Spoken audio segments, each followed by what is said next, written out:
Good evening. My name's Louise Denoon. I'm the Executive Director for Public Libraries and Engagement here at the State Library of Queensland, and I'd like to welcome you. I understand for some of you it may be your first time, and I see there are others who are regulars here. So whether you're here a lot or here for the first time, I'd like to welcome you this evening to our first Grattan Institute State of Affairs lecture for 2019. I'd like to acknowledge the traditional owners of the land and pay respects to their ancestors who came before them.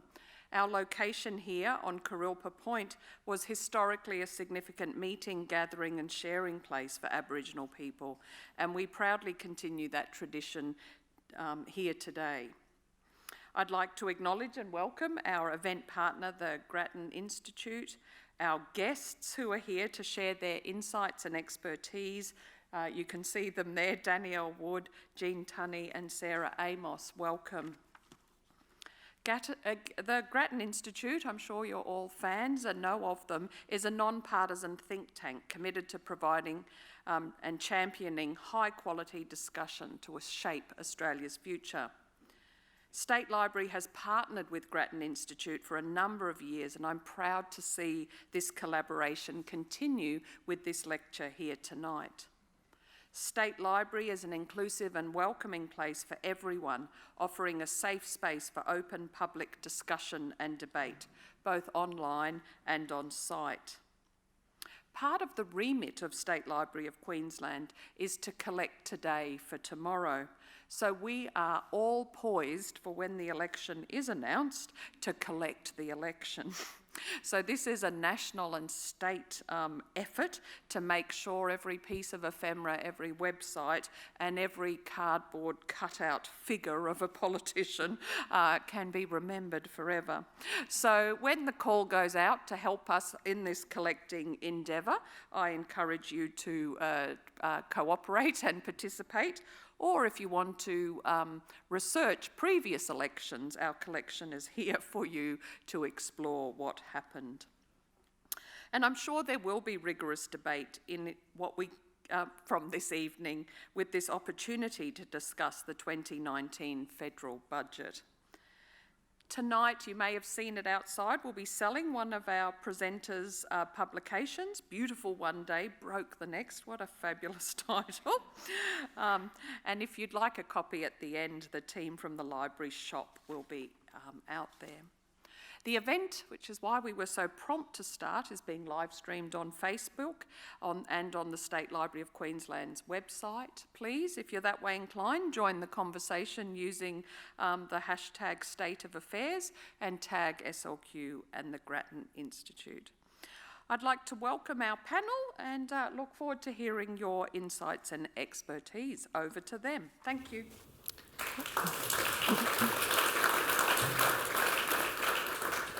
Thank you for that introduction, Louise. Thank you, all of you, for joining us, and to the people live streaming. Very impressive. It is actually wonderful to see so many people here turn out for a budget event. I thought we could only pull this number in Canberra, but it's lovely to see that there are also some budget enthusiasts in Queensland as well. It has been a week, almost to the hour actually, since Josh Frydenberg handed down the 2019-20 budget. So we have had a while to digest. Someone tells me it weighs 2.1 kilos, 834 pages. So there is a lot to get through, but hopefully a week is enough time to reflect. Budgets, of course, are always political as well as economic documents, but I think the politics is perhaps particularly pointy this year, being as it is the opening shot in what will almost certainly be an election campaign kicking off soon. And I can think of no two better people than the two here with me today. We're going to dissect today the economics of the budget. We're going to talk through what it means for the lives of Queenslanders, the lives of Australians, and what it means for the upcoming federal election. So on my far left, we have Sarah Amos. Sarah is a director in PricewaterhouseCoopers Australia's Economic and Policy Group in Brisbane. She's an economist and public policy specialist and has spent over 15 years working in and for governments to drive better outcomes. Sarah's also been the lead author on a number of excellent PwC publications, including Protecting Our Prosperity, How Do We Fix the Tax System? and why we need to talk about tax. And we will be doing a bit of that tonight, Sarah, you'll be glad to hear. To my immediate left is Jean Tunney. Jean is the Director of Adept Economics. It's a Brisbane-based consultancy specialising in economic modelling and cost-benefit analysis. He is the current Vice President of the Economic Society of Queensland branch. He is the Director of Early Childhood Intervention Australia. He's also a former Treasury official with experience in budget, industry and macroeconomic policy advice. And as Louise just mentioned, he is the author of a book which you can have a look at outside. If you could all join me in welcoming Sarah and Jean. Thanks. So this evening, I do have some slides. We are economists, so we can't resist the temptation to put up a few charts. But it's not going to be a formal presentation. We'll use them as a bit of a conversation starter. So we'll have a chat amongst the panel for the next 45 minutes or so. I am going to leave about 20 minutes at the end for questions. So if you've had a burning question in your mind since the budget, or if there's anything we say that kind of spurs your interest, please get ready at the end to pop your hand up and ask a question. So let's start with the overall budget position. And on Tuesday night, Josh Frydenberg stood up and borrowed a line from his mentor, Peter Costello. Tonight, the budget is back in the black, back on track. Some very enterprising people from Liberal Party headquarters have taken to selling back in the black coffee mugs, $35 on the Liberal Party website if they take your fancy. Of course, all of this overlooks the very minor issue that the budget is actually still in deficit. We will be running a $4 billion deficit this year, according to the budget papers. There is a forecast surplus for next year of $7 billion, $11 billion after that. Sarah, we've heard governments claim that we're going to be in surplus in future before. Do you believe that it's credible this time around? I think it's a really challenging one to answer. And look, 7.1 billion is a credible number for a surplus. It would suggest that even if things didn't go quite as planned, that they could still achieve a surplus in the coming year. But I think we've heard this before, and it's still another year away. And in practice, they could have actually tried for the surplus this year, and they've made a deliberate decision to bring spending forward to this year, such that they have a surplus in the following year. So I think that's the politics, and I think we see that through a range of different features of the budget today. Is they're playing the long game. They're thinking, you vote us in, and you're voting in a surplus for next year. Jean, are you more optimistic about the chances of hitting it? Not really, no. I mean, it's a bit of theatre, isn't it? They're saying it's a surplus, but it's less than 0.5% of GDP or something like that, isn't it? I mean, it's $7 billion. The Australian economy is $1.75 trillion. So, I mean, just compare it to that. The Commonwealth budget, it's highly volatile. I've seen it myself. I was a manager in the Budget Policy Division at the end of 2008, and in that 08-09 year, I think Swan was forecasting a surplus of 20 billion or something like that, and we ended up with a deficit of 27. So the Commonwealth budget's very volatile. I have a chart making that you exact do? Okay. point. There right. we go. Yeah. Very good. Okay.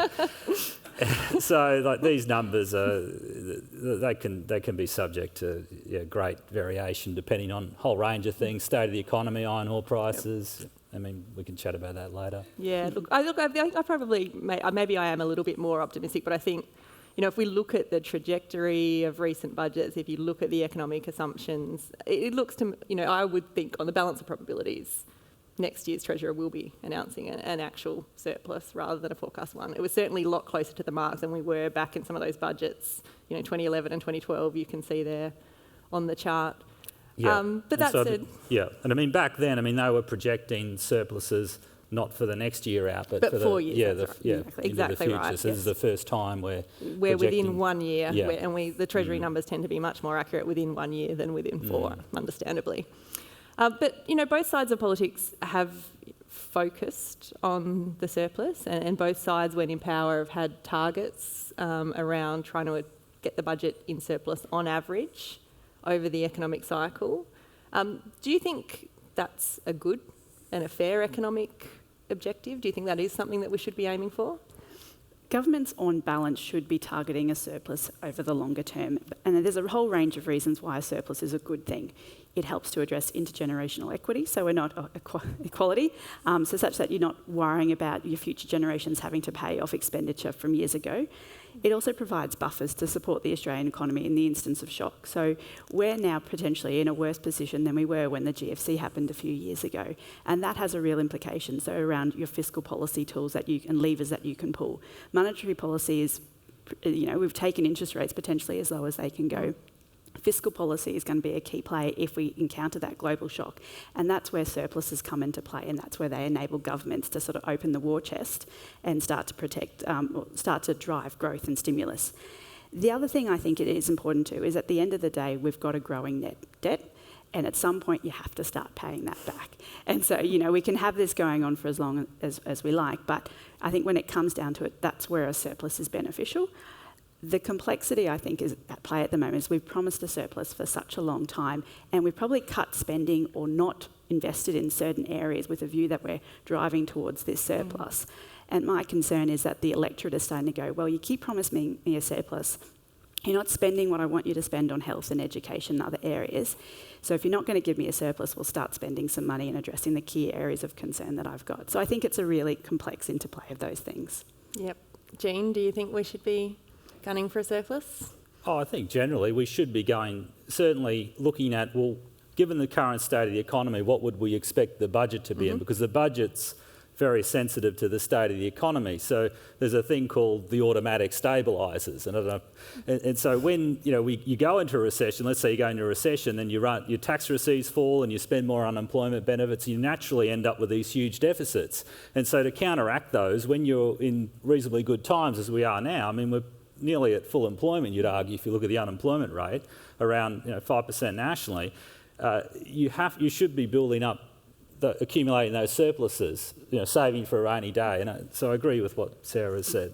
And do you think the Australian public kind of engages in this? Are they using the surplus as a sign of success for a particular government? I'd say they probably, or some are, although it hasn't really help the coalition's prospects for the next election. I think we're going to get to that, that later. Typically you have the coalition, you have the Conservative Party, and this is the same in every other economies as well. The Conservative Party has to be the party of fiscal responsibility. They're the ones who, get the books right, and then there's the other party that on the other side the Conservatives will say they don't look after the books and they just they're spendthrifts. So that's part of their brand. So I think that's why it's important for them to target a surplus. Okay. Well, let's talk about how we've got here, how we've got to an almost surplus. So if we look at receipts and payments over time, you can see that the deficit opened up at the time of the global financial crisis. Tax receipts fell off a cliff, payments shot up. So if you look, though, the more recent years there, kind of just before that forecast period, consolidation in the budget bottom line has occurred. It's largely occurred off the back of revenue growth. So revenues are now about 2% of GDP higher than when the coalition took office back in 2013. And if we have a look at the individual components of revenue, you can see that a lot of that has been growth in personal income tax collections. So some of that is the economy. When employment growth is strong, the government collects more tax. But a lot of what is going on there is bracket creep. So if you don't touch tax rates and scales for 6 years, and that's largely what this government has done, people's wages will grow, at least in nominal terms, even if they might not be growing very fast in real terms at the moment. That means all of us end up paying a higher share of our wages in our top tax bracket. Our average tax rates go up and the government collects more revenue. Sarah, what do you think of the economics of that as a budget repair strategy? I think in the long term, bracket creep isn't your solution, but I understand why a government would pursue it in the short term. If you were looking at something like generating additional revenue through bracket creep, that's kind of a little bit easier to get through the electorate than it is to look at something like GST. And we've all sort of seen how whenever we talk about GST, everyone sort of gets more alarmist about it. And I think that's where bracket creep works from a political perspective. In the longer term, though, eventually it does have a drag on the economy, and it's worse outcomes for everybody. But I question whether, more broadly, beyond the economists and the pointy heads, whether there's actually a view that bracket creep is such an issue. I don't think people are thinking about it to the same extent that they would a tax increase, such as something like the GST. I think that's right. I think it's certainly, perhaps at least in the short term, a more politically palatable way to collect money and boost your revenues. Most people don't really know what's happening. So let's talk about spending now. And the government would sort of rightly say that, this is not just a revenue story. They've been trying to constrain spending as well. And they're absolutely right. So if we look at growth in spending by government, it is at the lowest level it has been of any government in the past 50 years. Narrowly beating Hawke and Keating, so I'm not sure if that fits in with the thesis that Conservatives will always be better economic managers, but at least on spending growth... I wasn't suggesting that. I'm saying that's their narrative. What they're projecting themselves at, presenting themselves as. I'm not making any political... Excellent. And tonight we will look at the data and see. But so, look, spending growth has been low. I think, again, that's partly economic performance, partly, I think, dividends from about a decade of decisions on both sides to try and tighten eligibility for a lot of the key government payments. We've seen tightening of the age pension through changes to the age pension asset test, tightening of access to disability support pension through changes to the work test, and a whole series of decisions actually that have tightened eligibility for family tax benefits. So I think that is starting to show in those numbers. But if you look at the forward estimates, they're assuming that we're going from growth at 2.6% a year in real terms, which, as I've just said, is very low by historical standards, to half that, 1.3% a year. Now, that is extremely low levels of growth in spending. So I've got some big question marks about those numbers, and we can kind of come to that question in a minute. But I want to look at it in terms of the budget and the announcements. It is an election year budget, so not surprisingly, there are some new spending initiatives in there. Jean, were you surprised that there wasn't more spending there, or is this the sort of budget you're expecting to see on the spending side? Well, I think there's quite a bit. I mean, I wouldn't say that they were being frugal. Sarah made the point that perhaps they could have targeted a surplus this year. So, I mean, they are trying to spread the money around. Now, I think those estimates you showed before, I think that's clearly it's hard to see how they will be able to restrain spending to the extent that they are forecasting, particularly when you take into account the big expenditure responsibilities such as the NDIS and the age pension. So, one thing we've got to remember about the Commonwealth budget is that a big part of it is it's there, it's locked in, it's an endogenous, it's going to increase naturally as the population increases, we get more retirees, as we get more people coming on to the NDIS. What we're looking at in the budget, this is all the incremental spending, this is the additional spending they're committing to each budget year. So there's a huge part of the Commonwealth budget that sort of just goes on, and this is just all the other stuff we add on to that. So I think that's one thing we need to bear in mind. And Sarah, was there, is there anything on that list or anything else you saw in the budget papers that you would kind of hold up and say, it's really good policy, that's worthwhile spending? Or conversely, was there anything you thought, oh God, why are they doing that? What a waste of money? I don't think I saw anything that I automatically thought, oh, that's a waste of money. I think everything seemed reasonable. Infrastructure spend's a good way to go. The Liberal government, the coalition government, is seeking to pump prime the economy, and it's trying to stimulate that through tax cuts and infrastructure spend. And they're both reasonable approaches to try and drive growth. And I think hopefully they're thinking if it drives growth, it'll also drive wage growth. And to me, I think that's what sits behind a lot of the decisions that the coalition made. How best could they make some targeted, not quite frugal, I'd agree with you there. I don't feel they were quite frugal, but they've demonstrated a degree of fiscal restraint in how they've identified and targeted the areas that they wanted to spend. Could I just make a point on what I think was good? I like the money that they gave to Headspace. I think mental health of young people, that's a huge issue, and there are all the pressures coming from social media and just this constant connectivity. I think a lot of us are suffering from that. So I think that was good money. I think there was it 150 million or something over 4 years. It was a significant amount of money to open up these new headspace centres all throughout the country. Regarding, things I wouldn't be spending money on. Look, where do I begin? I mean, there's all this money for national tourism icons.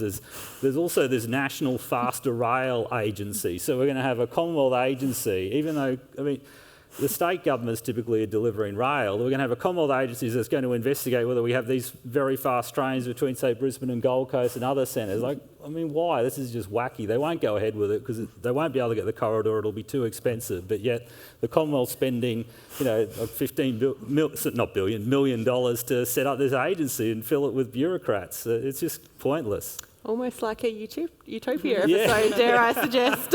yes, exactly.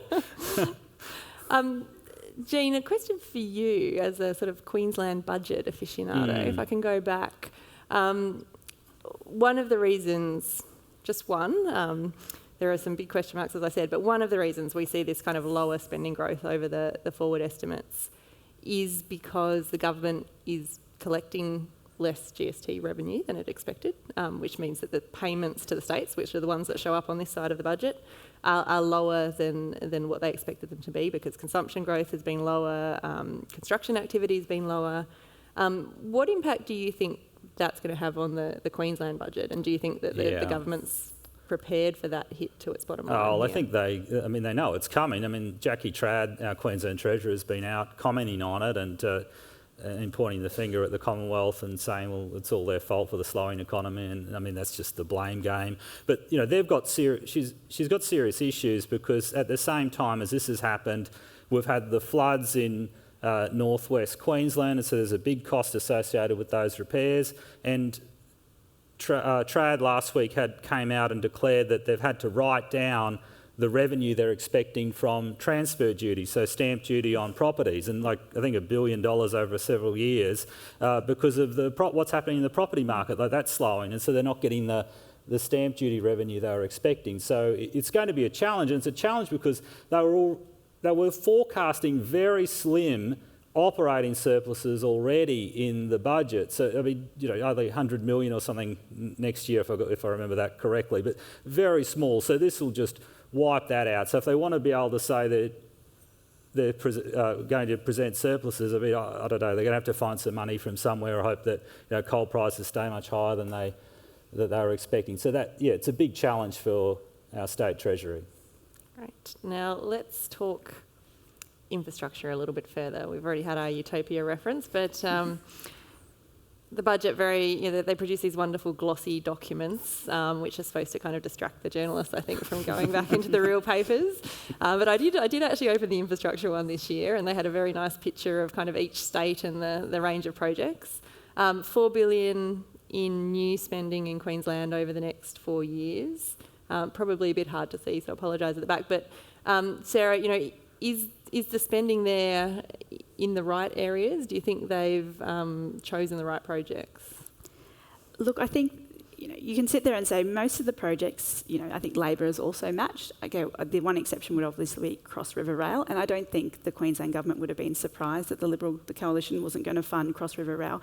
But I think that's something that will be disappointing from the perspective of the Queensland government in the context of the tight fiscal situation there overall.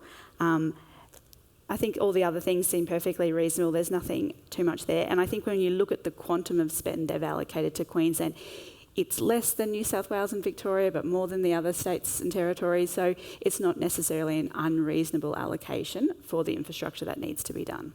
I can certainly say as a Victorian and someone that's followed the Victorian budget closely in recent years, there's been a lot of whinging for a long time about Victoria not getting its share, and I think if we go back to that previous slide, we even have our own infrastructure investment fund this time around. So I think it's a wonder what a bit of political shifting will do. I think there's a few seats that may have fallen into the marginal category that, dare I say, it weren't there before, and so I imagine that the Andrews government will be feeling quite quite pleased about the spend in this budget. So Danielle, I mean, this is why you're getting this rail line, or the fixing up this rail line to Geelong, is that right? Is it $2 billion because they're worried about that Corangamite Corangamite seat? is one of the more marginal seats in the country. Yes. Dare it, for me to be cynical about how this money is spent, but, I think that's probably these funds look like they've been designed to kind of allow a dribbling out of announcements, in the next 6 weeks or so. So I think, they look like they may well be targeted more at the politics than the economics in this case. So why don't we talk about tax now? Sarah's favourite topic. Now, unfortunately, this is where things get complicated. So, the centrepiece of this budget was the personal income tax plan, which is a 7-year plan to cut taxes, 158 billion, I think it is, over 10 years. That is on top of last year's tax plan, which was 144 billion over 10 years. So we're talking big dollars, $300 billion in personal income tax over a decade. 3 stages. Stage 1, and this is the simplified version, but the key component of it is a low and middle income earner tax offset. That means that at the end of this financial year, if you earn less than $125,000, you can expect a cheque in the mail from the government come July, and those cheques will keep on coming for the next 4 years. Stage 2, they start to shift the top of the 19-cent tax bracket and the 32.5-cent bracket. And stage 3 is really the big bang part of the reform. It's by far the most expensive component of the reform. 37-cent tax bracket comes out so that everyone earning between $45,000 and $200,000 is on the same marginal rate of tax. So it's a flattening of the income tax scale. And the change in this budget was to then reduce that rate of tax for that big group from 32.5 cents in the dollar to 30 cents in the dollar. So that change alone is worth $96 billion over 6 years. So I was surprised at the scale of the tax cuts that were announced this time around. Sarah, it's unusual, I think it's fair to say, for a government to come up with a 7-year plan 2 elections away to get to those really big tax cuts. Do you think that was a visionary move, and do you think it's kind of the right move in an environment where there's a lot of economic uncertainty around the economy broadly, but also around the fiscal situation? Yeah. I think for me, one of my biggest concerns is I think we're not in the... Growth isn't looking good if you look ahead, and I think anything that's cutting our revenue base substantially should be really considered seriously before investing in. So I think while on... from a tax perspective, the idea of moving to a flatter tax structure, I'm actually not against too much. I just wonder whether we, as a country, as the government, whether they can actually afford what they've proposed to do.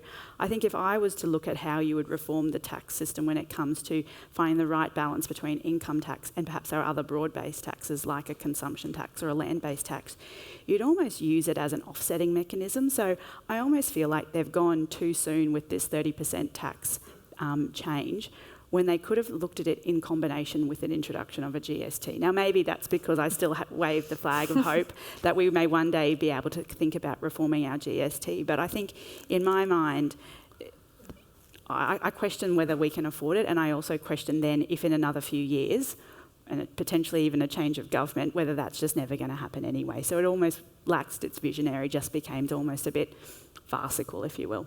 There's been an argument playing out in the press about whether this is tax reform or tax cut. Do you think to have the reform badge you'd need to see that kind of trade-off? This is, we're cutting here in exchange for something over here? My view is we should be looking at tax reform as a package of measures that all work together. And so maybe it's things like, so GST, when we always talked about what that looked like in terms of reforming it, we considered in the context of what then you use to offset it. So GST obviously by its nature is highly regressive, and so you're looking at how do you generate, what extra revenue you generate from a GST, how you then use that to offset those who are adversely affected, and so you look at your lower 2 quintiles and you fund it through the new GST. What you would do at that time is also switch up the emphasis on where you seek to get your revenue from as a government, away from income-based taxes towards these more broader-based taxes. So I just kind of think, this is not necessarily, like I said, I don't think it's a bad idea. I just think it needed to be considered more in the context of, let's look to reform our tax base in Australia in a fiscally responsible way that sets our governments up to be able to deliver the services that our community is increasingly seeking from them. Jean, your thoughts on the package? Well, I mean, they're doing what they're doing because they can afford it at the moment, and this other stuff that's aspirational. I mean, we probably won't see it because I think it's very likely there'll be a change of government. Well, you'll see. I mean, Jordan is offering tax cuts, but they're of a different nature, and so they're less toward the top end, more focused on the bottom and the middle. So you probably won't see what the government is implementing. And look, if we are going to, I mean, I'd like to see tax cuts, but if you are going to do it, you need to have a strategy for controlling your expenditure, so controlling growth of the age pension, NDIS costs and all of that. So I do share Sarah's concerns around that. And similarly about tax reform, we need to do that holistically. We need to involve the states. We need to look at the imbalance between the expenditure and revenue raising responsibilities. I mean, why are the states so dependent upon Canberra? I mean, they get, nearly half their revenue from Canberra. And so then they just blame Canberra when anything goes wrong. So we've got a hospital crisis, another health crisis, and people are being turned away. I mean, it depends on what you believe, how serious that is. But what happens is that they just blame the Commonwealth. So we've got to reform that as well. We've got to reform the whole structure of Commonwealth-state relations and how both Commonwealth and state raise revenue. It does make it challenging though, doesn't it, in a world where, if you were talking about a GST income tax swap, GST's going to the states, Commonwealth's taking the hit to its budget. So, I mean, that seems to me to be just one of several barriers to making that happen. Why don't we talk about some of the distributional effects of the tax cut now? And I suspect this has probably got a little while to play in the debate. So if we just look at the impacts of the 3 stages over time and how they hit people at different points in the income distribution, as with sort of almost any tax cut you can design, people on higher income will get the biggest dollar benefit, and they also get the biggest percentage savings on tax. And that's sort of a side effect of a progressive tax system. If you cut taxes, that's normally looks a little bit like that.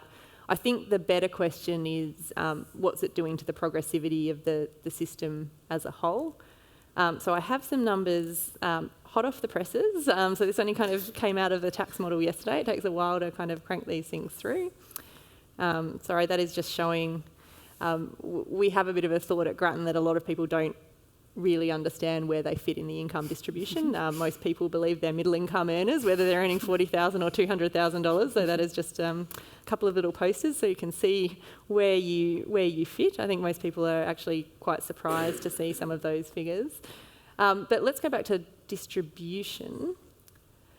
So the orange line there is essentially the average tax rate that you face today, depending where you are in the income distribution. So someone at the 50th percentile, so a middle income earner, is facing an average tax rate of about, let me try and read that, 16%, say. The top line shows that where you would be in 10 years' time if the government did nothing. So if they left tax rates and scales exactly as they are today, you can see that everyone faces higher average tax rates because of bracket creep that we've just been talking about. The middle line is where you will be under the government's tax plan. So for people in the middle, if you're sort of between the 30th and 70th percentile, the tax plan isn't fully compensating for bracket creep. So you're still going to be facing a higher average tax rate in 10 years' time than you are today. For people at the top, it sort of basically fully compensates for bracket creep, even slightly overcompensates in some cases. So you'll be about where you are today in terms of the average amount of tax you pay. That does shift the progressivity of the tax system a bit.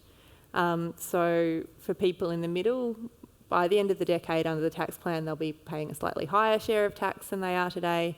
People at the top, in the top 10% of income earners, will be paying a slightly lower share of total tax than they are today.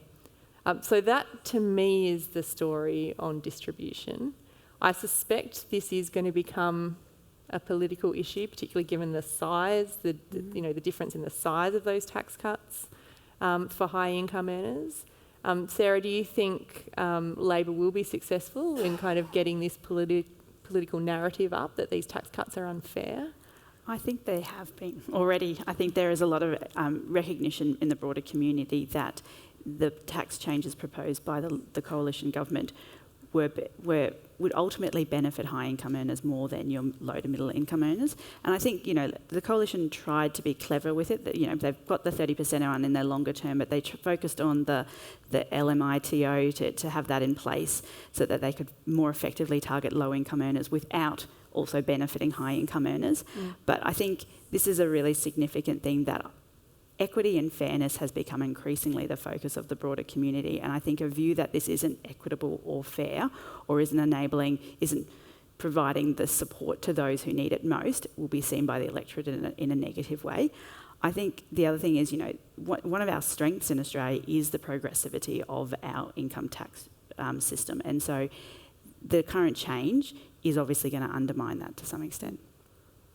Yeah, Jane, I mean, the fairness point I will would emerge? make is that, it's relatively progressive. I mean, in Australia we have, 10% of taxpayers paying almost half of all the income tax revenue to the Commonwealth.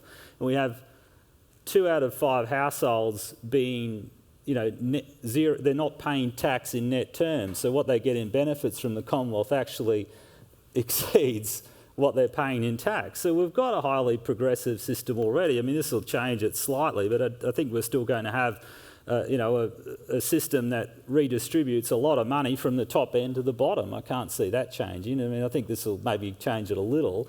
But look, certainly Labor's probably going to win on the politics. There's a global concern. There's all this concern about inequality, and partly that's due to what's happening in the US and UK. We've had massive increases in the share of income going to the top 1%. I mean, we've had a little bit, but inequality hasn't really moved as much as it has in those other Western economies. But there's this global concern, and that's spilling over into Australia. And so I think Labor's probably, they're on the, they're going to benefit from that global swing in ideology. Yeah, I think that's right. Income inequality hasn't moved that much. You're right. I think wealth inequality is a bit of a different story, and we've certainly seen, that become more unequal over the past 2 decades, which, can bring you back to the question of tax reform and whether we should be taxing wealth more heavily than income, for example. But that might be a debate for another day. And I think Labor will come back and say that it can still provide the surpluses by not providing those tax cuts, and still deliver a whole bunch of social spending that the coalition wasn't going to agree to deliver. And I think that is the complexity, with the interplay about, you can change the tax system, but if you're still not delivering the services that people expect within the community, whether those are right, whether they're expecting them for right or wrong reasons, I think that impacts on then that notion of fairness and equity, and whether that ultimately the decision for a tax cut is the best one. Yeah. Well, they've got to have a huge war chest going into this election. So it was already 200 billion over 10 years because of the negative gearing capital gains tax, the family trust, the franking credits policy, plus not going ahead with last year's proposed stage 2 and 3. If you add in this year's stage 2 and 3 of these tax cuts, which they've also said they won't support, there's a huge difference in the revenue line, which does obviously give them a lot of scope to do more social spending, but they have said that they will bank a big component of that to the bottom line, and we'll come to why that might be necessary in a moment. But yeah, I was going to make that same point, that Labor is sort of promising some tax cuts, but at the same time it is increasing taxation in other ways effectively. And I remember last election campaign, there was an estimate that those capital gains and negative gearing tax changes would raise 33 billion or something over 10 years. So it's a lot of money. It's a big amount of money. it is, and the franking credits is even larger. That's I think it's $80 billion. Right. Yes. They are quite big tax policies, at least taken over the decade. Which is probably a good segue into kind of longer term fiscal challenges and budget projections. In this year's budget, the government does these sort of medium-term projections, so it's sort of navel-gazing about what things might look like 10 years out. They're projecting that we are going to run surpluses for the next decade, and you can see they sort of start really ramping up after 2027, in excess of 1%, getting close to 2% of GDP. That is really what drives the narrative around paying down debt. It's a very fast consolidation of the fiscal position to go from 18% net debt to zero, which they're saying we're going to be at by 2030. The government would say that it's been done before. It was done in the late 90s, early 2000s. I would just make the point that that was slightly helped by the biggest terms of trade boom in Australia's history, plus the sale of some pretty significant government assets, including Telstra and the Commonwealth Bank. This time around, we are supposed to be doing this purely on the back of economic growth and spending restraint. So if you look at how those surpluses are projected to be achieved, it is because they are projecting that payments as a share of the economy are going to keep coming down for the next decade. So government spending as a share of total economic output will come down about 1.5 percentage points of GDP. That is quite a significant fall. And that is against the backdrop of an ageing population. We're now at the point where baby boomers are kind of hitting that magic 65 number, where we know people go from kind of being net contributors to net drawers on the budget. We've known this is coming for a long time. The Parliamentary Budget Office put out a report the day before the budget talking about some of the fiscal impacts that will have over the next decade. It will add to spending. It will also take away from revenue. So given that, I find these numbers pretty hard to believe, I have to say. Sarah, I'm not sure, do you have any thoughts on whether that looks credible and how we could see a world in which payments kind of come down against that backdrop? No, the short answer. And I think it's as you've said already, and I guess the notion of how we prepare for an ageing population and what we will be requiring from our taxpayers to be able to fund those who are retiring. But I also think it's things like what we know already of the commitments of the government around NDIS, and even though it hasn't been committed to for this budget, is around New Start as well. There's a whole range of spending initiatives that the government will have to at some point need to consider, and I just cannot understand how they can envisage such a reduction in payments over time, rather than perhaps much stronger growth in what they're going to be expected to deliver. Jean, any contrary thoughts? Oh, I think it looks difficult to believe, and I'd like to see an updated intergenerational report. I mean, because I've worked on a couple of intergenerational reports. So that was something that Peter Costello started in 2002, if I remember, whereby we're looking at what's going to happen over the next 40 to 50 years, and because of ageing population, we were concerned that we'd end up with a deficit of 5%. And then that's moved around a bit depending on the rate of immigration. Immigration's a big factor that impacts these numbers because it affects the age composition of the population, how many taxpayers you've got. And so, I mean, that's one thing that, you can keep kicking the can down the road if you have a high rate of immigration, as Australia's done. So I think that's partly been, that's helped us out a bit in a fiscal sense. But look, that's unlikely. That's basically assuming that all the money that we've got that's not baked into the budget, all that spending, we're not going to spend in the future in a similar way that we're doing now. We'll just keep the pension and the defence and NDIS and all that stuff that's sort of we have to do, and then we'll be very frugal. We'll be very tight with our money on everything else. Now, history shows that we don't really do that. Yeah. I mean, every year we want to have new programs we want to be spending, and some of these things are important. I mean, the headspace, but then we'll want to set up our faster rail agency and all these other things. So there'll be all really against the faster rail agency. No, look, I agree with that. I think what concerns me here is that these numbers are the ones that have been used to justify the scale of those tax cuts. In order to say that the tax cuts are affordable and fiscally responsible, these are the numbers that the government is pointing to, and I just really don't believe that payments line. If you make a different assumption, if you assume, for example, that payments just kind of track along the same share of GDP as they are currently, that third tranche of tax cuts will send the budget back into deficit.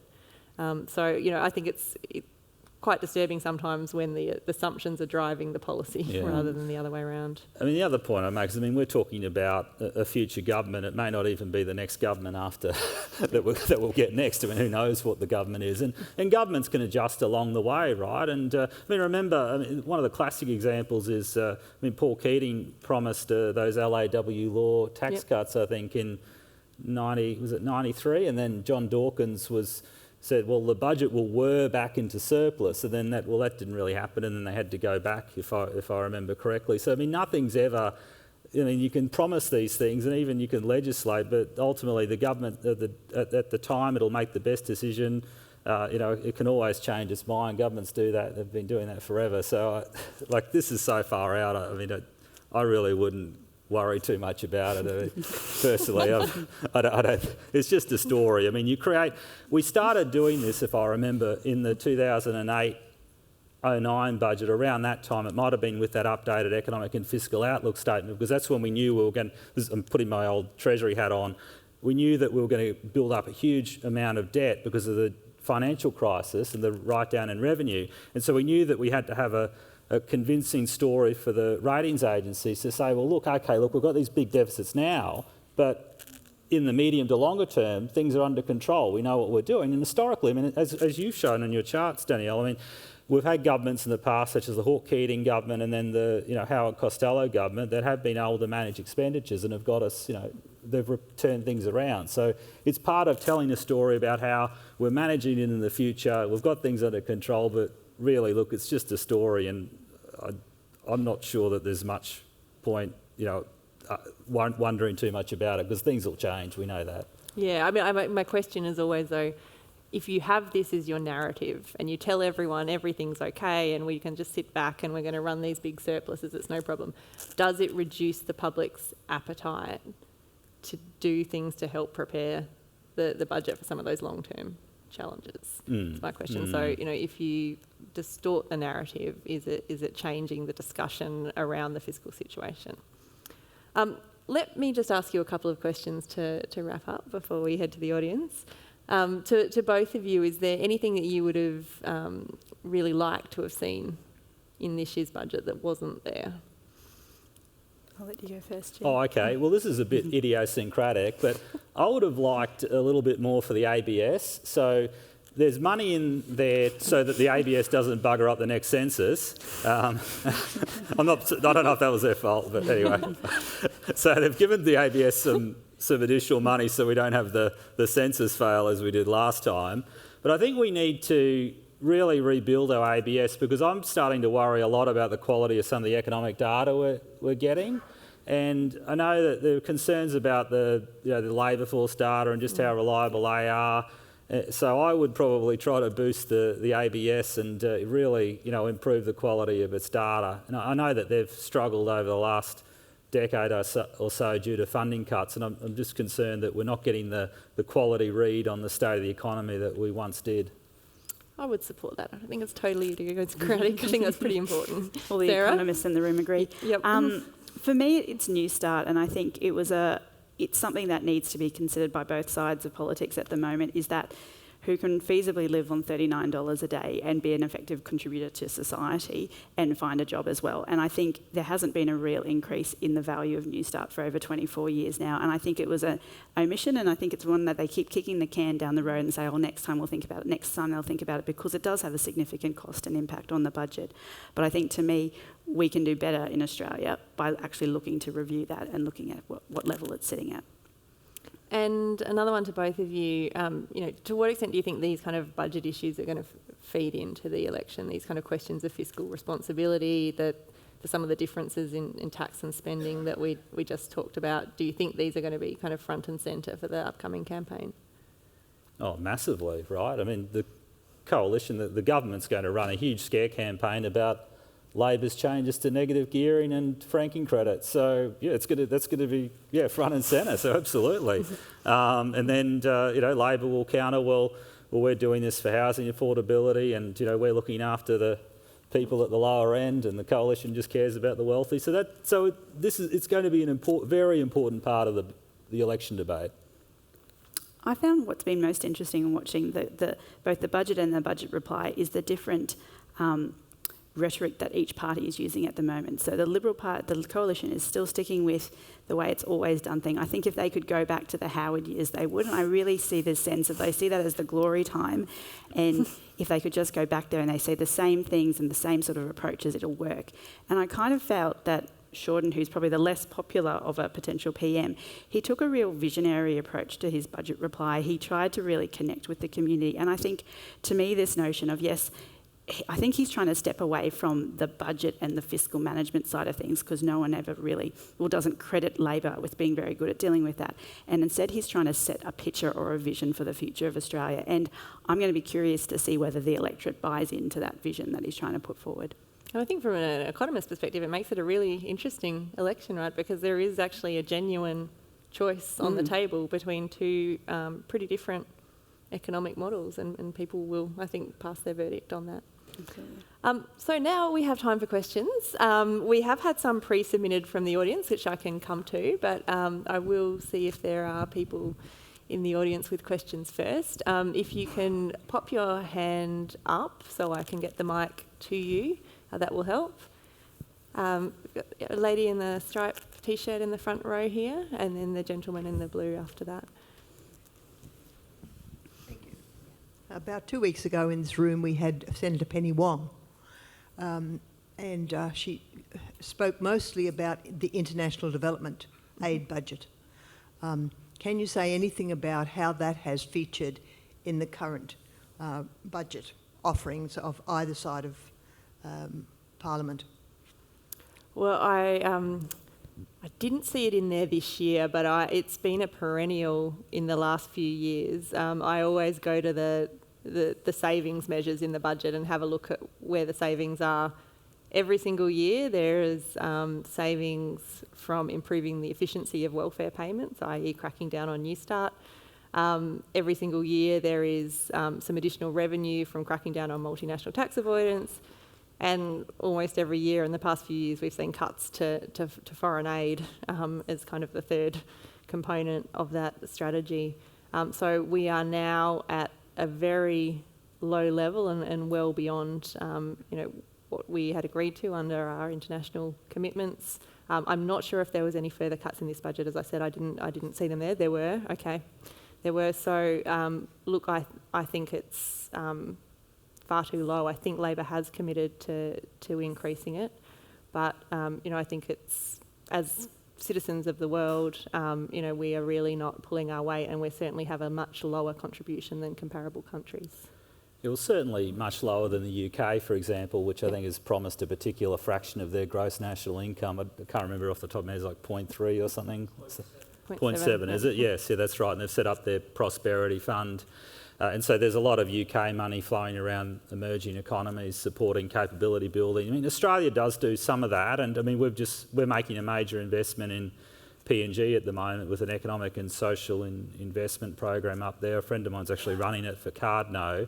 But I think Australian government's being very strategic, and we're focusing on emerging economies that are close to us and that are, important for us, and where potentially, we need to make sure that we're their friends and they respect us and they don't suddenly get in the orbit of the Chinese. I mean, that's one of the, geopolitical considerations that I think Australian government is weighing up when it's making these decisions on foreign aid.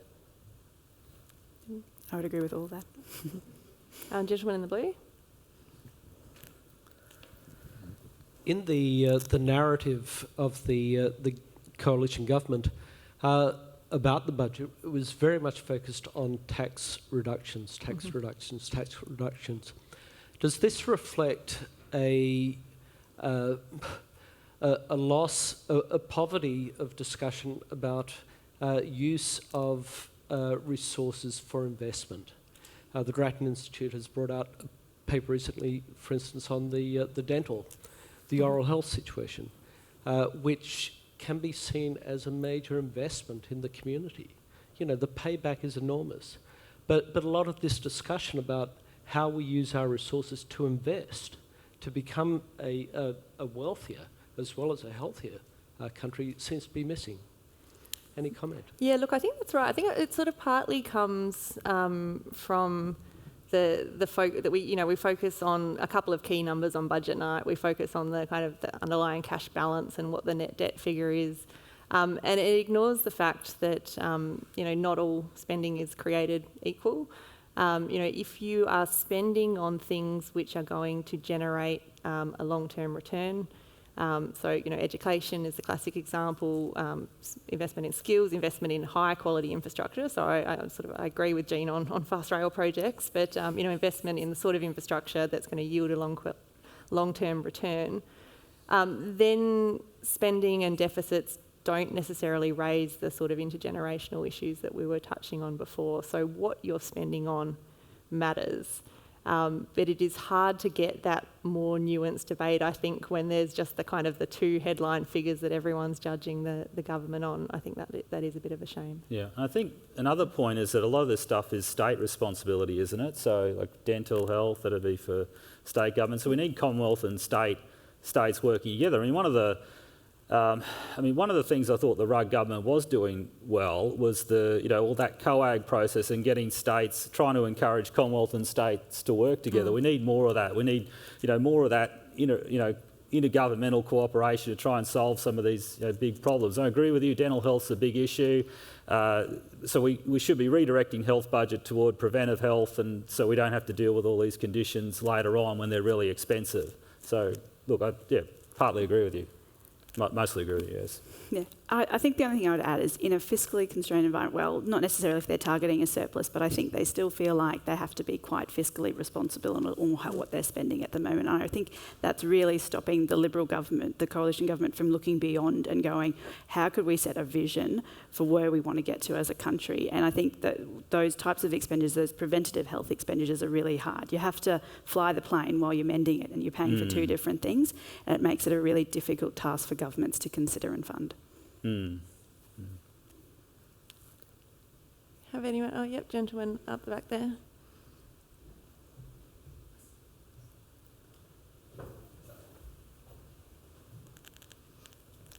Hi. With the increasing fictional nature of some of the policies and assumptions in the budget, is there any scope for either independent verification or limitations of the budget to ensure it's still worth printing in future years? Great question. Look, so there certainly has been a lot of debate about whether you put some of the forecasting capacity with the Parliamentary Budget Office rather than with the Treasury. And the idea, of course, is the Parliamentary Budget Office is independent. I mean, it's a government agency, but it sits independently of government. A lot of other countries do have their economic forecasts done in their equivalent fiscal institution. I think it's a good idea. To some extent, a lot of the forecasts that we've been critical of as economists in recent times, like the wages forecast, is always incredibly optimistic.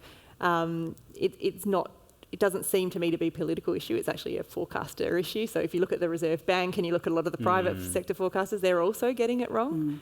So it's not always the result of some kind of political interference, but I think nonetheless giving it to the Parliamentary Budget Office takes away any question mark about political interference. So I do support that move. I don't know, Jean, you might have a different view. I think some people in Treasury don't like the idea. Well, I agree with you about the fact that you're probably not going to get different macro forecasts or substantially different.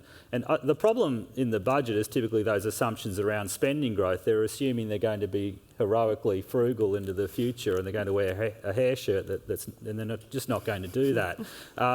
So Danielle's right, a lot of other people have made those similar mistakes. And the funny thing is, like, if we set up this independent forecasting agency or put it with a PBO, you'll just get more, it'll just be staffed with Treasury people. So I visited the PBO in Parliament House a couple of years ago. I took an Indonesian delegation there and we met with the PBO, and it's all these people I work with in Treasury. So, Yeah, it is. because they're the people with the expertise. You need them. They're the ones who understand the tax system, who understand how to model it. And I think we'd get a similar situation with an independent fiscal advisor or economic advisor as well. But is the point, it's about the separation or the politicisation of the budget process, which I think is what's driving the results that treasuries are generating out. I would agree that I presume we have the best and the brightest economic forecasters sitting within Treasury, and if they're working in PBO, they're exactly who you want to be doing it. It's just what's influencing their forecasting that's sitting within a budget document. Do you think that's going too far? Oh, Possibly, but I mean, Treasury's never going to they're rarely going to forecast a recession. I think the biggest risk around any of these forecasts is that you could have a downturn. I mean, basically what happens is that you make a forecast for the next year and then you assume that things are pretty much going to go back to sort of long-run averages, and that's what they've been doing. And that's been the standard budget methodology for a long time. And so that's why we've been having all of these problems, because what we've seen since the financial crisis is we've never gone back to something that's really normal. We've sort of remained in this low inflation, low interest rate, low wages growth environment, and it's gone on much longer than people have expected. So it really has surprised a lot of forecasters. So look, yeah, I'm not as concerned about politicisation of those forecasts as other people, but at the same time, I wouldn't worry if it was split out. I mean, it certainly would remove that perception that you talk about. That's possibly a good thing. Have any others? Well, I might turn, if any of you want to sit there and think of one, I'll turn to some of the pre-submitted questions. There's some interesting ones here. Jean, we have a question from a gentleman from the Urban Development Institute of Australia. What are the top infrastructure priorities for Queensland and the federal government that they should look to for regional Queensland? Well, I think they're already spending a good amount of money in regional Queensland. I guess it depends on how you define it, but we're upgrading the Gateway motorway, so fixing up that linkage up north, and then there's spending money on the road to the Gold Coast, the M1, and there's money for roads all around the state. Look, there's been money that's been granted in the past for all sorts of different feasibility studies for dams up north and Hell's Gate and all of that. So I think there's a lot of money that has been directed to regional Queensland already, and I'm not sure. I don't think they're as disadvantaged or missing out as much as they think they are. There's a perception that both our government here on George Street, or William Street now, and our government in Canberra doesn't care about the regions, but these regional politicians, I mean, people like Matt Canavan and George Christensen seem to just be incredibly good at getting government decisions and investment in their favour.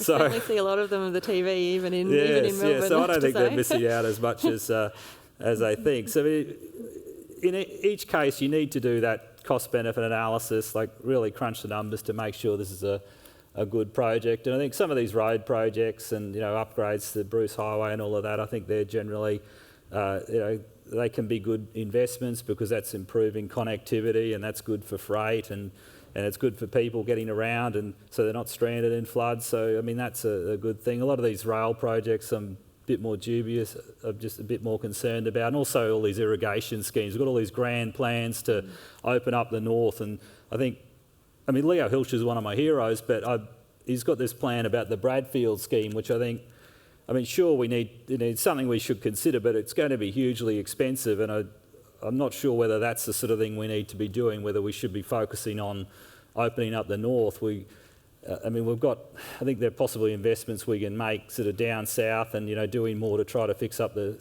water situation in the Murray-Darling Basin that would be, that would yield greater gains. Yeah, I mean, it is interesting. I mean, we sort of set up a federal body, Infrastructure Australia, that was supposed to be the one that, assessed the business case and puts the list of priority projects based on cost-benefit analysis and all the things that us economists liked. But, when you look at a lot of the infrastructure spending announced in this budget, it's not going to be things that are on that list. Would you like to see more sort of process around infrastructure spending, or would you at least like to see them listen to their independent advisor a little bit more? Well, I think we do have the advisors. What I'd like to see is a lot more of these business cases published and not just summaries of them. I mean, the situation here in Queensland where I think we eventually got a summary, or maybe they released the full business case across River Rail, but we didn't get all the information we needed on that for a long time. And also, I think this Snowy Hydro project, I mean, I'm not clear that this makes sense, this expansion that Turnbull promised a while back. I'm not sure about the economics of that. I think we just need to see more information. I know that they are crunching these numbers and doing this analysis. I think we need to put it out there so we can see what assumptions they're making and have a legitimate, a public debate about that.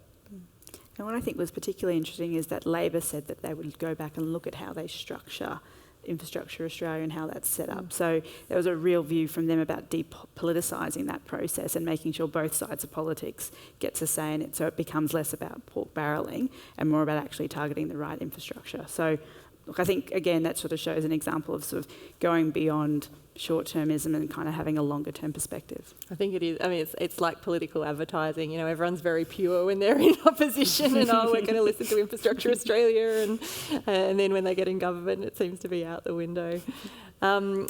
This might be another one for Eugene as the macroeconomist on the panel, but I'm certainly interested in your views.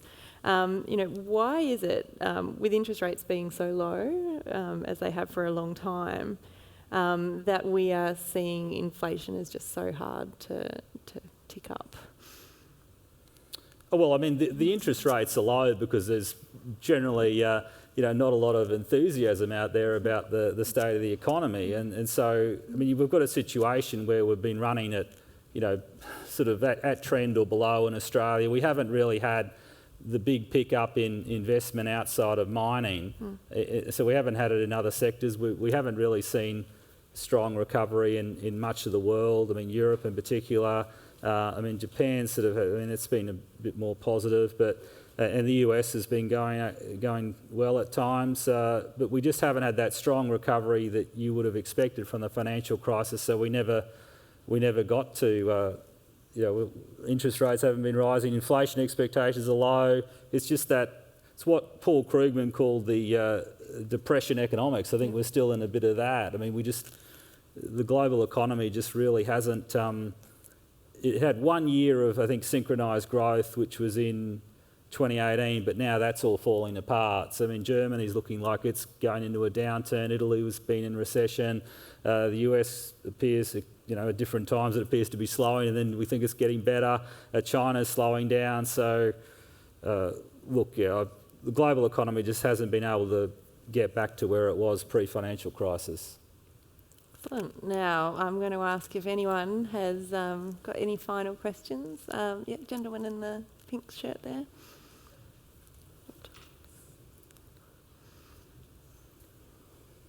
Hi, sorry. This might be a rather subjective question, but considering that a lot of companies are talking about the financial risk of climate change, do you think the federal budget does enough?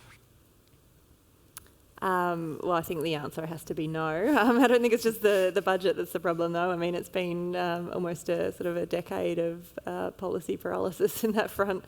I did have some of our energy team at Grattan.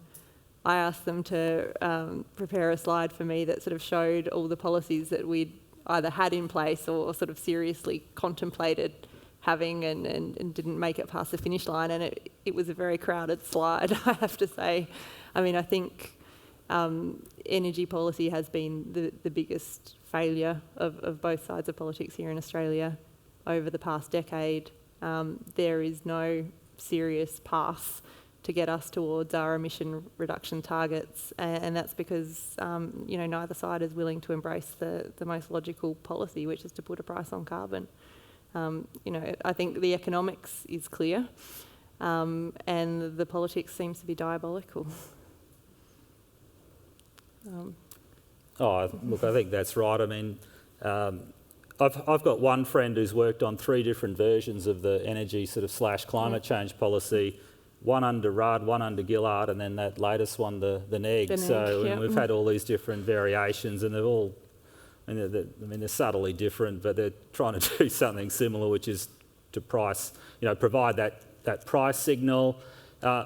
The problem is, if we don't do something like that, what we end up with is all these other sort of measures, like these direct action measures and you know, snowy hydro and all of that sort of thing, which is probably not efficient. I mean, this is, you know, that's arguably a more efficient way to do it. But again, the politics are difficult, and I mean, a lot depends on what the rest of the world does. I mean, if the rest of the world's not really doing anything, I mean, does it make sense for us to do?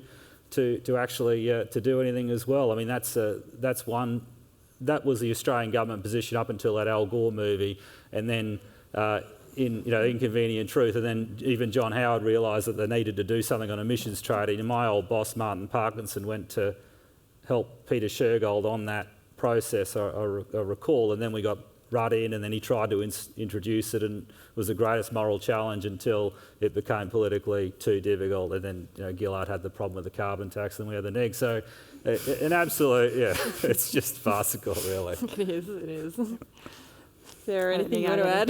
That hasn't been covered Gosh, we here. can't finish on that low note. Is there any final questions? One at the back there, thank you.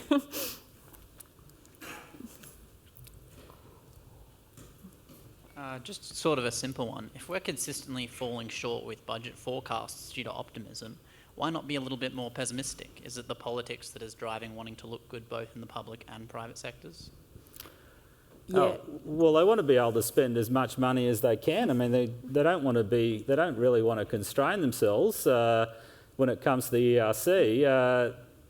I mean, they'd like to be as optimistic as possible so that they can, justify additional spending. But having said that, I mean, there's a case for being conservative with revenue forecasts, and I think treasuries have been trying to do that in the past. I know Queensland Treasury they've tried to be conservative with some of their coal price forecasts and have them coming off, so they're not spending money they don't have. I think they've probably learned from history. Like in the 2000s, when everyone thought there was this commodity super cycle and these streams of royalty revenues would just go on forever, and it subsequently learned that wasn't the case. So there is a case of being conservative, but the politics just is against that. If they think they can justify spending the money, they'll want to spend it. And as you say, though, I think they have, that there has been some adaptation, at least to the kind of economic forecast and the commodity price forecast. I mean, the best thing Treasury has done is actually stop trying to forecast commodity prices and just saying, let's just keep them at 55. They've actually got much, much closer to the mark since they've been doing that. Well, they have been on the conservative side, which means we've actually had some surprises on the upside. I would say we should be using those same arguments on the spending side of the budget, because now where we're getting it wrong, I think, is not so much on the revenue side, it is on the spending side, as we've talked about tonight. So I think there is strong arguments, again, to be conservative there. And let's just assume spending growth continues as it has previously. Let's not introduce these crazy assumptions that all of a sudden, we don't ever spend another cent or announce any new programs. I think that would we would be having a much better conversation about fiscal responsibility in that world than we are today. Okay, well, can I just say thank you to everyone for coming out on a Tuesday night to talk about the budget. Really, really very much appreciate you coming on. If there's anyone still watching on Facebook, thank you for joining us as well. I know young people have shorter attention spans. I'm not sure if an hour and a quarter on the budget might be stretching the friendship. Thank you very much to the State Library of Queensland for hosting us and for the ongoing partnership with Grattan. Thank you, I cannot see her, but to Megan French from Grattan up in the control box for making the event happen, and hope to see you all at future Grattan events. Thanks again. Thanks. Thank you.